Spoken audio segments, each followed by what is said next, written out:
Sanibona bafethu, ngiyaphila. Okhulumayo insizwa kaDlamini engumthandazi, 3 Mpumalanga. Ngithanda nje ukubonga since ngaqala kwenza i-YouTube channel, ngayibona impilo yami ukuthi iyaphakama nangesiphiwo enginaso for ukuthandazela abantu. So ngicela nichubeke kakhulu ningisupporte, like ni-comment futhi ningilandelele. Uyazi ungena ka-YouTube, uyazi impilo kahle kahle ifane nedayisi.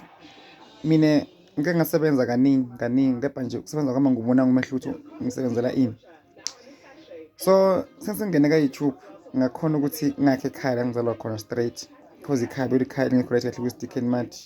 Sengiyazi ukuthi uma ngingafa ngaphumela ekhaya. Aphinde futhi ngaba nendawo lapho kunesonto khona, indawo yami straight lapho lapho ngikha khona umuzi wami, but nje ngingasikudala kwamamba bese ngiyawuveza. And then sengila ngihlala khona njengamanje. So ngichaza ukuthi indlela engikhule ngayo isafani njengamanje. Ngiyobona umehluko freedom ikhona, nempilo nje i-right, ngiyazama, ngiyafana nabantu bonke. So lokho bengekwenzeke uma kuthiwa nina beningekho empilweni nami, mara ngiba khona kwenu ngithi nginibonge kakhulu nonke abantu ba-TikTok, YouTube, Instagram. And you know ukuthi abantu abakuthandi bonke, kukhona ohlezi bakugceka, hayi this and this abanye lodwa bazohamba nawo. So ngithi sithunywe ngasiphiwa uNkulunkulu nabakithi, ngiyasibonga kakhulu. Nani balandeli baka-YouTube ngiyanibonga kakhulu futhi ngiyanithanda. uNkulunkulu anibusise abe kunye nani, nginihloniphe, nginazi ngoba you know ukuthi umuntu masanemali noma umuntu mayayibona ukuthi ungcono indlela acabanga ngayo yena, ebese ubukela phansi abantu anangazi ukuthi yibo abantu abamphakamisile. So ngithi nawe mbukele khona ekhaya lokho onako makwenelise. So ngifisa ngathi impilo yami ingaphakama kakhulu njengamanje, ngingawusiza nabantu abahluphekile basey'nkingeni ngokwesintu, ngokulapha kwami, mhlawumbe nabanye mhlawumbe abalambile, if khona nginako nabo ngibasiza abantu because umuntu ngabantu.